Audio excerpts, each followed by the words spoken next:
Deux notaires, pardon, et deux avocats qui vont vous parler justement de l'installation au Portugal, les particularités, en partant donc du point de départ qui est la France, jusqu'à l'arrivée donc au Portugal, quels sont donc ce qu'il faut savoir pour pouvoir bien réussir cette installation. Donc on va commencer sous peu. Nous attendons juste notre troisième intervenant qui arrive tout de suite.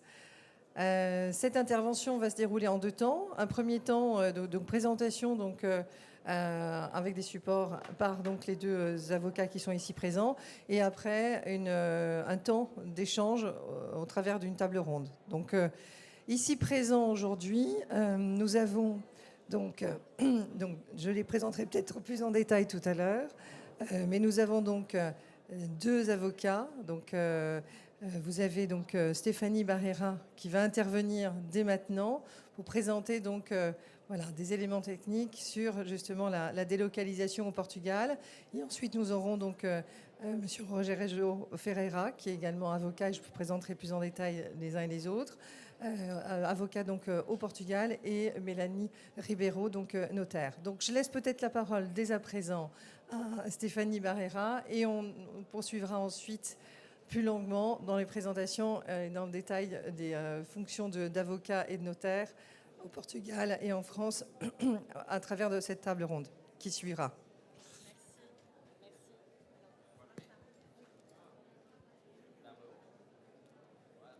Vous m'entendez? Oui, très bien. Bonjour, bienvenue à tous.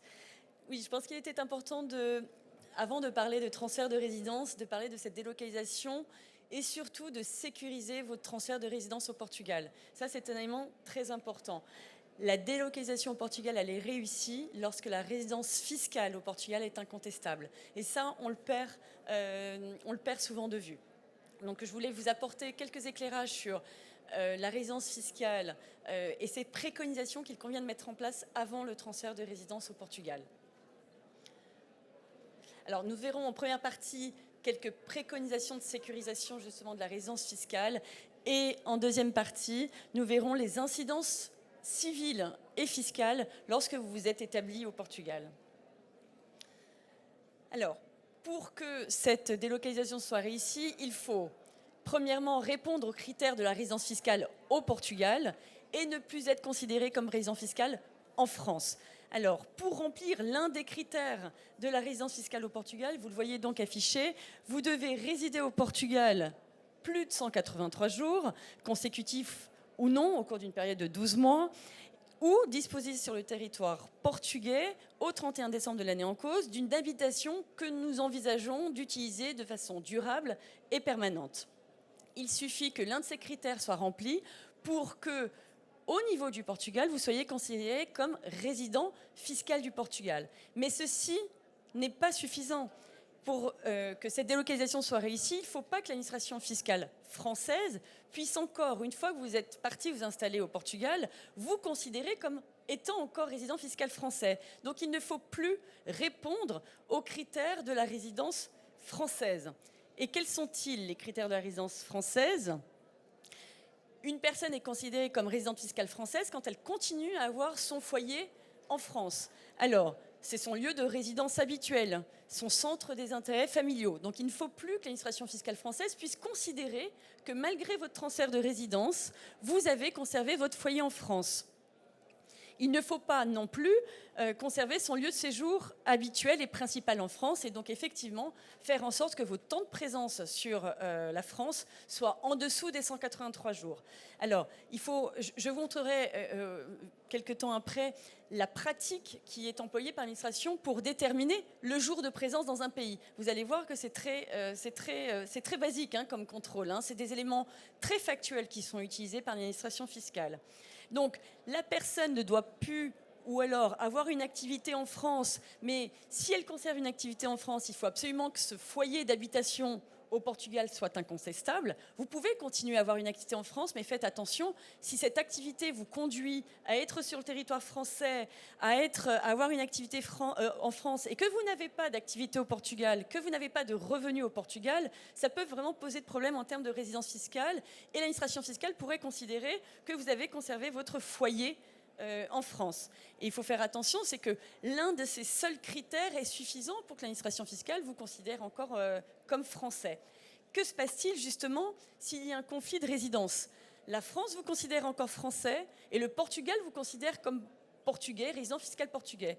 On se retrouve face à un conflit de résidence et là, nous avons une convention fiscale qui a été conclue entre la France et le Portugal qui va permettre de régler ce conflit de résidence. Et là, c'est là où c'est important de remplir au moins le premier critère, puisque si le premier critère il est rempli, nous n'allons pas analyser les autres critères. Le premier critère, c'est le critère du foyer.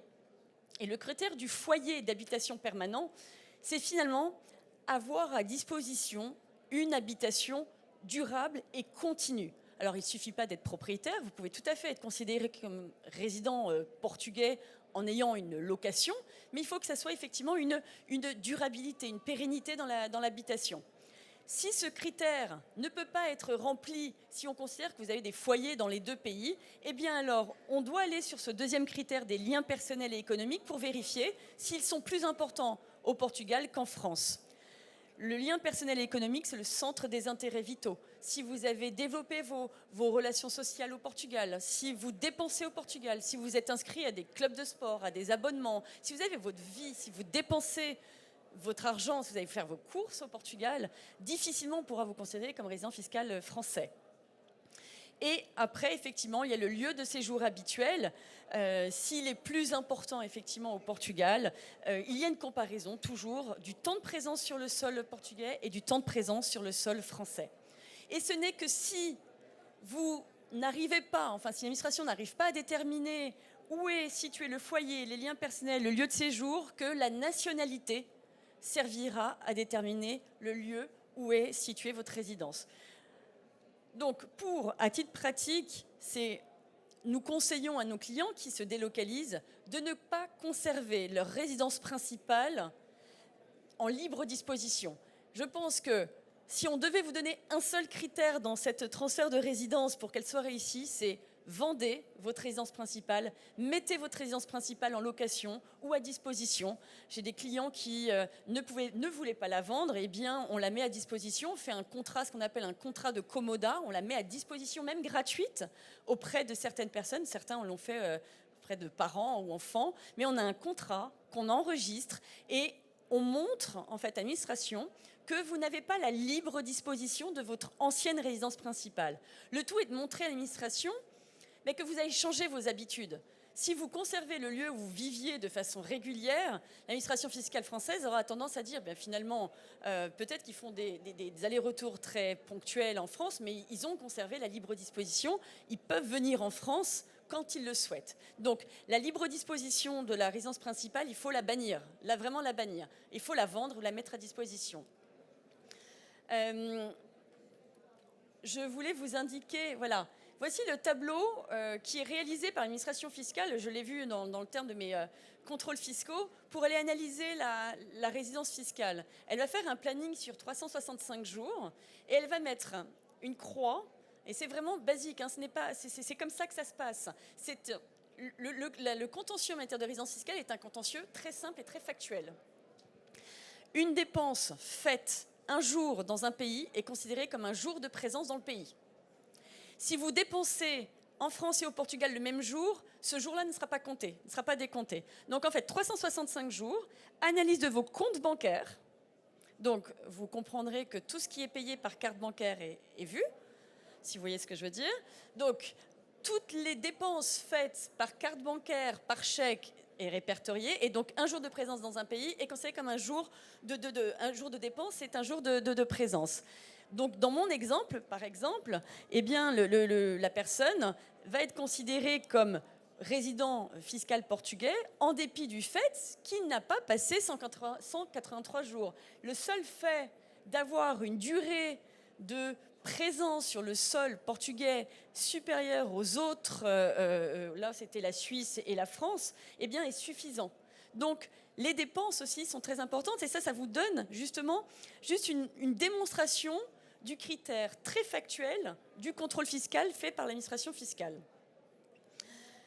Alors, Les conséquences de la remise en cause de votre résidence, si l'administration fiscale française venait à considérer que finalement vous êtes resté résident fiscal français, ben ça peut être catastrophique parce qu'on va considérer que finalement les revenus que vous avez perçus au titre des 3 dernières années, que votre fortune que vous avez conservée, eh bien, elle est complètement taxable en France sur les revenus mondiaux. La fortune est complètement taxable en France et ce, sur les 3, 6, voire 10 dernières années. Donc, il faut absolument veiller et sécuriser ce transfert. Je pense que c'est des conditions d'anticipation nécessaires. Alors, les questions fiscales et ces démarches préalables à tout transfert, très important. Alors peut-être, je vois des gens photographier les slides, on va peut-être essayer de mettre à disposition ces supports, ce sera peut-être plus facile pour vous. On fera en sorte avec Rogerio et Mélanie de mettre en place une diffusion du séminaire parce que j'ai été très ambitieuse, j'ai cru que j'allais avoir le temps de dire tout cela, mais je pense qu'on va me haïr si je fais état de tous mes slides. Donc je laisserai la parole et j'irai très très vite sur certains slides. Stéphanie, rajoutons peut-être que vous êtes présent là au sein du salon. Vous avez un stand à la sortie de la conférence, donc tout à l'heure, pour avoir plus d'informations et des informations personnalisées, eh bien, vous pouvez... On est à votre disposition toute la journée, effectivement, pour répondre à vos questions. Et donc, dans les démarches de sécurisation, dans les démarches de sécurisation préalables au transfert, des choses qui sont très simples, mais qu'on oublie. Il faut absolument anticiper ce transfert, se constituer un dossier de preuve de cette sortie de France. Ça passe par des courriers recommandés pour annoncer la clôture de votre abonnement téléphonique, la suspension de vos contrats, rompre tous les contrats d'assurance, aller voir vos établissements bancaires, leur dire que vous transférez votre domicile à l'étranger et transférer votre adresse indiquée sur vos comptes bancaires, que toute la documentation soit adressée au Portugal, avec une adresse au Portugal. Et surtout, par exemple, dire à votre établissement bancaire, je suis maintenant portugais et c'est la fiscalité portugaise qui doit m'être appliquée. De sorte que si vous avez un portefeuille titre encore sur une banque en France et que vous souhaitez le conserver pour différentes raisons, c'est tout à fait possible d'ailleurs, il faut que ce soit la fiscalité des non-résidents qui soit appliquée à ce compte bancaire. Si par exemple vous percevez des dividendes, eh bien ce sera la fiscalité des non-résidents qui seront appliquées sur ces dividendes, de sorte que votre banque ne va pas prélever la CSG et la CRDS si vous relevez de la sécurité sociale portugaise et si vous êtes résident fiscal portugais. Alors que si vous n'informez pas, eh bien votre banque, qui va prélever directement peut-être sur vos revenus, eh bien une fiscalité française. Donc c'est très important d'informer les établissements bancaires de votre transfert de résidence. Et puis, c'est aussi important d'anticiper, de réfléchir au transfert de vos actifs. Est-ce que je conserve mon patrimoine en France? Est-ce que je fais des rachats de contrats d'assurance vie? Quelles sont les conséquences? Est-ce que je transfère mes comptes bancaires, mes portefeuilles titres au Portugal? Quelles sont les conséquences de maintenir en France? Quelles sont mes conséquences si je transfère, si je rachète par exemple des contrats d'assurance vie et que je les transfère au Portugal? Quelle est la fiscalité liée à ces rachats? Plus de consommation en France alors que vous dites que vous êtes parti au Portugal, ça peut être compliqué. Bon, ça peut être justifié par des travaux qui sont réalisés. Donc là encore, il faut prouver que des travaux sont réalisés en cours de non-résidence et qui expliquent des consommations électriques aussi importantes. Des éléments très importants qu'il convient d'avoir à l'esprit, c'est que vous allez certainement vouloir bénéficier du statut RNH chez Charles Rogerio. En parlera peut-être un petit peu plus longuement que moi après ma présentation. Mais ce qui est très important, c'est que il va falloir, si vous avez le temps, non, je vais me dépêcher. Il faut anticiper ces démarches puisque vous avez des certificats de résidence qu'il faut absolument demander à l'administration fiscale avant de partir, puisque ces certificats de résidence permettront à Rogerio, par exemple, qui sollicitera le statut du RNH, de prouver la non-résidence fiscale au Portugal dans les 5 ans qui précèdent la demande. Pour prouver efficacement la non-résidence portugaise, eh bien, il faut prouver la résidence française grâce à des certificats de résidence qui sont demandés à l'administration fiscale française. Pareil, si vous transférez vos véhicules et si vous faites des procédures d'immatriculation au Portugal, eh bien pour faire cette procédure d'immatriculation, Rogerio vous demandera un certificat de résidence établi par la mairie de votre lieu. Mais ça aussi, là, ça fait 4 mois que j'en ai demandé un pour un client et je l'attends toujours. Donc il faut anticiper. Il faut anticiper. Il faudra aussi vérifier si vous êtes assujetti à cette fameuse déclaration d'exit tax. Au jour où vous partez, si vous avez un patrimoine en titres supérieur à 800 000 euros, vous êtes peut-être redevable d'une déclaration qui s'appelle la déclaration d'exit tax. C'est-à-dire que toutes les plus-values latentes qui existent sur vos portefeuilles titres devront être déclarées sur une déclaration d'exit tax l'année qui suit votre départ. Donc ça, on pourra en discuter plus longuement. Je vais passer rapidement. Et l'année du départ, vous avez 2 déclarations de revenus à faire. La déclaration de revenus du 1er janvier jusqu'à la date de votre départ, en votre qualité de résident fiscal français, et vous aurez une déclaration à faire de non-résident du jour de votre départ jusqu'au 31 décembre. Et ces déclarations-là seront à déposer l'année qui suit votre départ. Alors, je vais peut-être passer rapidement. Alors, on en est là. Organisation civile. On pourra en discuter plus longuement après, mais on parle beaucoup de fiscalité sur ce salon, mais il faut aussi avoir en tête que l'organisation civile est très importante avant le départ. Il faut savoir si votre régime matrimonial et si votre succession va être régie correctement une fois que vous serez localisé au Portugal. Est-ce que les effets de votre régime matrimonial va produire les mêmes en fait au Portugal? Donc il est important de vérifier son régime, de clarifier son régime avant départ et surtout peut-être de le figer au moyen d'un acte écrit avant le transfert de votre résidence pour éviter d'avoir des changements de régime matrimonial sans que vous vous en rendiez compte. Et ça, c'est très important, en fait, de bien avoir en tête le régime matrimonial et d'anticiper votre organisation civile avant le départ. Et pareil, les régimes successoraux sont différents en France et au Portugal. Donc, je ne vais peut-être pas rentrer dans le détail, mais sachez que du fait que nous n'avons pas de convention fiscale entre la France et le Portugal en matière successorale, lorsqu'il y a un décès, eh bien, sur un point de vue fiscal, la France continue d'appliquer son droit et le Portugal appliquera son droit. Donc, il faut avoir en tête qu'il peut y avoir de l'application du droit interne français sur des éléments d'actifs qui restent en France et l'application du droit successoral portugais. Donc, il faut absolument anticiper ça. Avant de partir, se dire, voilà, compte tenu de mon patrimoine que j'ai en France et du patrimoine que j'ai au Portugal et de la localisation des héritiers, quelle va être la succession s'il m'arrive quelque chose? Où est-ce que va être taxé mon actif et mon actif successoral? Je vais passer peut-être rapidement parce que sinon mes confrères n'auront pas l'opportunité de parler. Donc on y reviendra et je vous enverrai cette présentation. Mais peut-être un élément important, c'est sur l'imposition des donations et successions, comme je vous le disais. Et ce qui est important, c'est que, comme je vous le disais, la France et le Portugal peuvent continuer à appliquer le droit fiscal sur la succession. Quand vous vous délocalisez et que vos enfants restent en France, si vous décédez, qu'il y a des actifs en France, eh bien les actifs restent taxables en France puisque l'héritier est en France. Si vos enfants se délocalisent également au Portugal, les actifs français resteront taxables en France. Même s'il n'y a pas de taxation au Portugal en ligne directe, il faut avoir en tête que dès lors qu'il y a des biens situés en France, il peut y avoir une taxation au droit de succession en France.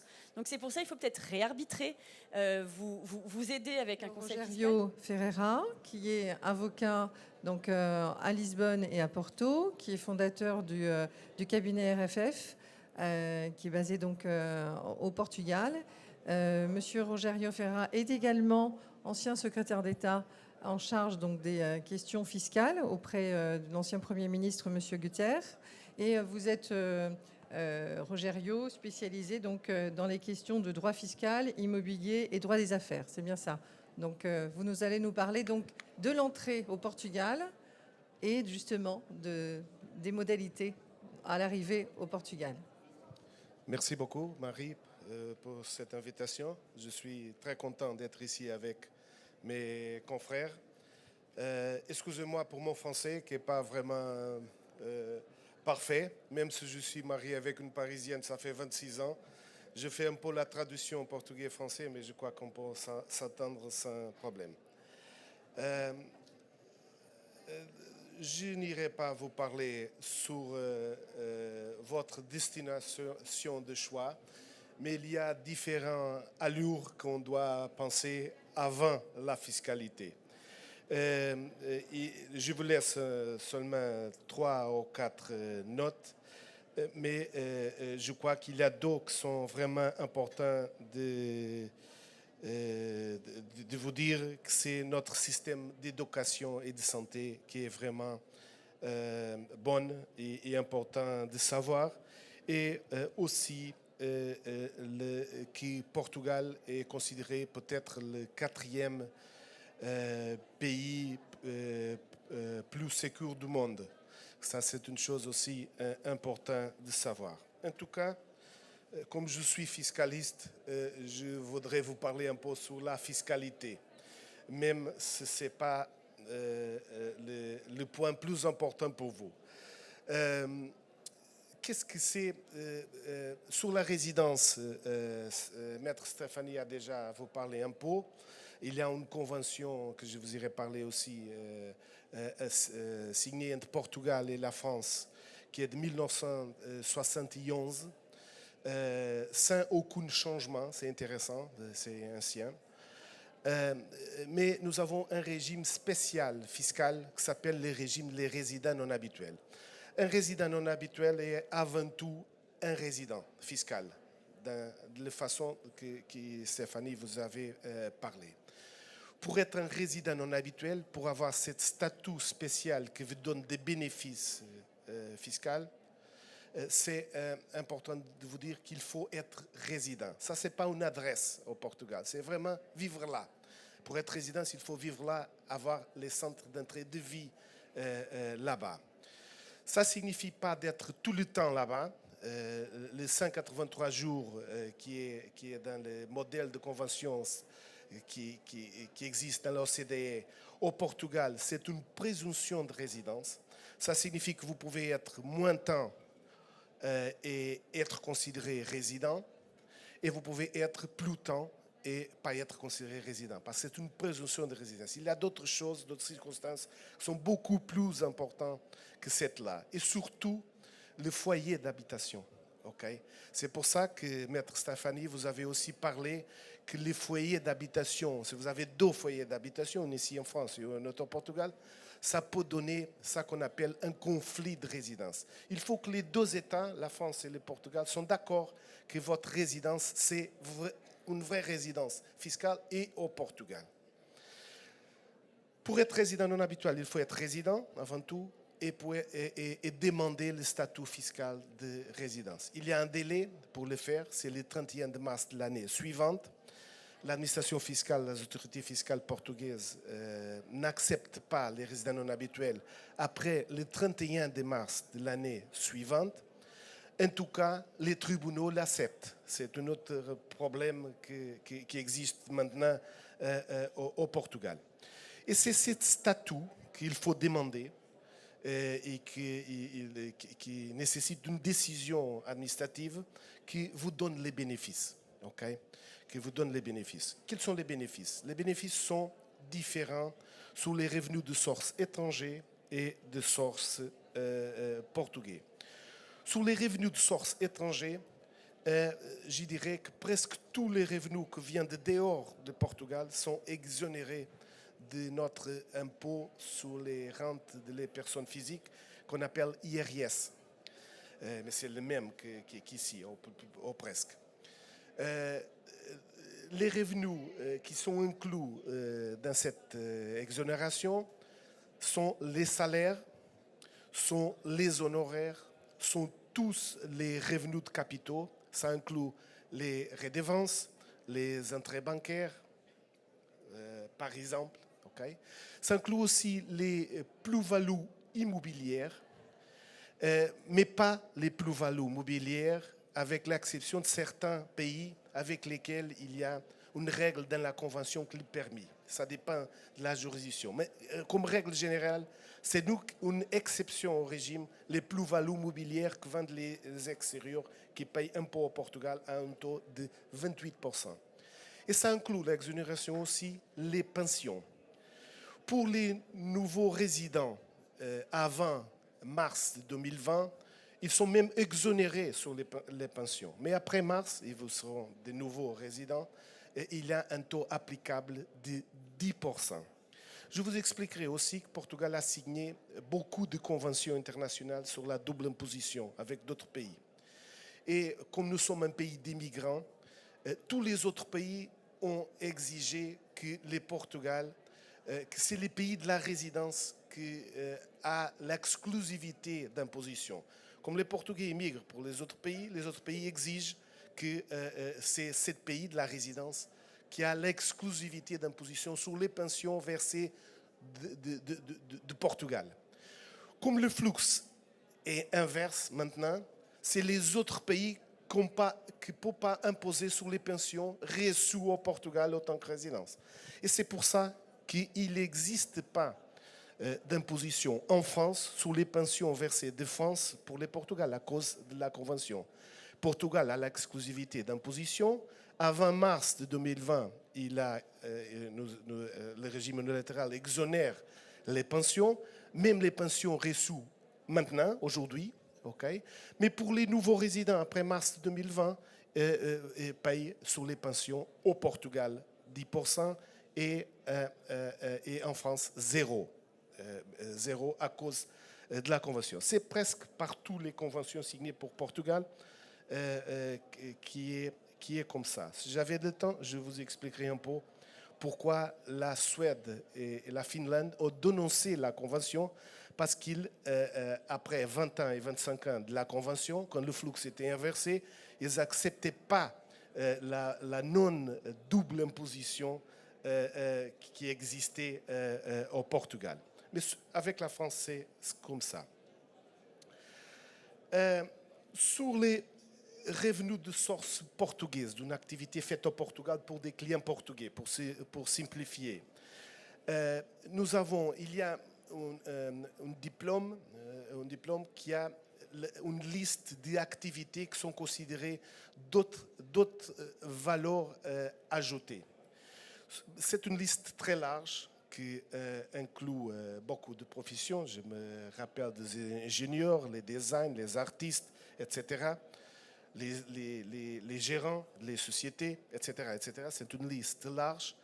Et si les revenus de source portugais viennent d'une activité qui est inclue dans cette liste, vous irez avoir un taux proportionnel de 20% applicable sur les revenus de source portugaise.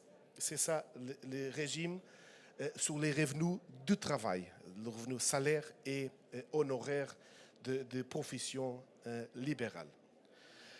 Maître Stéphanie, vous avez parlé un peu aussi sur les successions et donations. Je voudrais seulement vous laisser un mot sur ça pour vous dire que nous n'avons pas un impôt sur succession et donation. Ce qu'on a, ça fait beaucoup d'ans, peut-être plus que 20, c'est que nous avons un impôt de timbre de 10% sur toutes les transmissions à mort et en vie. C'est pour ça que je rigole un peu pour dire que Portugal est un très beau pays pour aller, pour vivre, mais aussi pour mourir, parce qu'en effet, nous avons aussi cet régime intéressant. L'impôt de timbre, c'est de 10%, mais dans la famille nucléaire, sur les transmissions dans la famille nucléaire, entre descendants directs et ascendants directs et entre époux, il y a une exonération de cet impôt de timbre de 10%. Ça dépend aussi, comme Maître Stéphanie a dit, où sont les actifs et où est la résidence des bénéficiaires, surtout. Mais la règle générale, c'est cette-là. Dans la famille nucléaire, sur les transmissions entre descendants et descendants directs et entre époux, il n'existe pas, parce qu'il y a une exonération de cet impôt de timbre de 10%. Seulement, il y a d'autres allures fiscales pour lesquelles je n'ai pas de temps pour vous expliquer. J'espère avoir l'opportunité de vous expliquer un jour. Mais seulement pour vous dire un petit mot sur les ventes des objets d'art. Les plus-values mobilières qui sont assujetties à notre impôt sur les rentes, les personnes physiques, au Portugal, sont classées dans le code. Elles sont les actions, les obligations et quelques autres titres. Mais pas les bijoux d'or ou les œuvres d'art. Seulement pour vous dire que les ventes d'objets d'art, c'est considéré comme plus-value, ce n'est pas considéré comme une activité commerciale et même pas déclarable, nécessaire de les déclarer au Portugal parce que ce n'est pas assujetti à l'impôt. Ça signifie que si un jour vous avez un Picasso et que vous restez autant que résident fiscal au Portugal et vous vendez le Picasso, vous irez avoir une plus-value mobilière qui ne paye pas impôt au Portugal. Ça changerait un jour, va changer cette situation, mais les plus-values sont fixes, sont seulement celles-là qui sont dans le code. Je vous laisse ici un cadre aussi sous l'imposition sur l'immobilier. Après, vous irez avoir l'opportunité d'avoir ce document. Seulement 2 ou 3 mots. Nous avons, sous l'impôt immobilier, nous avons des impôts sous la transférence des biens immobiliers et sous la détention des biens immobiliers. Sous la détention, il y a 2 impôts. Le premier, l'IMI, impôt municipal sous les immeubles, c'est la désignation, impôt foncier municipal, ou impôt municipal sur les immeubles. Il y a un taux entre 0,3% et 0,45% qui est fixé pour l'Assemblée des municipes, les différents municipes, à Lisbonne c'est un, à Porto c'est un autre, à Coimbra c'est un autre, mais sous les valeurs patrimoniales. Les valeurs patrimoniales, c'est comme qu'un valeur cadastrale qui est plus ou moins aujourd'hui 60-65% de la valeur du marché. Comme ce n'est pas vraiment un pontin, ça correspond, je dirais, à votre impôt foncier, je crois qu'il existe ici en France. C'est 0,3 jusqu'à 0,45 de valeur patrimoniale qui correspond plus ou moins à 60% de valeur du marché. Après, il y a un impôt de l'État, qui n'est pas un impôt municipal, qui s'appelle AIMI. C'est un additionnel au IMI qui sont assujettis tous les conjoints de l'immeuble détenus pour une personne physique ou pour une personne morale et qui est de 0,7% aussi sous le valeur patrimoniale, mais sous le valeur patrimoniale qui dépasse, dans le cas d'un conjoint, 1,2 million d'euros. Ça signifie qu'on transforme le valeur patrimoniale en valeur de marché. Ça, c'est 0,7% sous le valeur après, je dirais plus ou moins 1,750 000 euros. Sous les personnes morales, le taux applicable, c'est de 0,4% aussi sur le valeur patrimoniale. Sur les transmission de biens immobiliers, il y a aussi 2 impôts. Un impôt municipal aussi, qui c'est l'impôt municipal sur les transactions immobilières, IMT. Ça est à un taux progressif qui peut varier entre 0 jusqu'à 8%. C'est pour ça que quand vous faites un achat au Portugal, vous devez compter avec tous les dépenses inclus, plus ou moins, si le valeur est grand, plus ou moins 9%, 10% maximum de toutes les dépenses, notaires, avocats, etc. Et surtout cet impôt IMT. Seulement pour vous donner un autre mot pour vous dire qu'il y a une liste de paradis fiscaux que les autorités fiscales portugaises, c'est les juridictions qui sont pas qui quand on fait les achats, payent plus que les autres. C'est une liste que vous pouvez trouver dans l'Internet et c'est pour ça qu'il y a un taux plus haut pour les personnes qui sont résidents collectifs ou non, moral ou non, aux individus qui sont résidents dans les juridictions de cette liste classée comme liste de paradis fiscaux. C'est une liste très large, très bien fait, sans aucun doute, peut-être la plus large du monde dans tous les autres pays. Il faut vraiment voir ça. Il y a aussi sur la transmission de biens un impôt de timbre qui est de 0,8%, qui est pour l'État, ce n'est pas municipal, sur les valeurs patrimoniales aussi, sur la transmission, sur les transmissions. Et un dernier mot, seulement pour vous dire que maintenant nous avons 79 conventions signées entre Portugal et autres juridictions. Les réseaux de conventions signés par Portugal qui limitent les autres pays sur un retenue à la source, c'est limité dans les autres pays à cause de cette convention.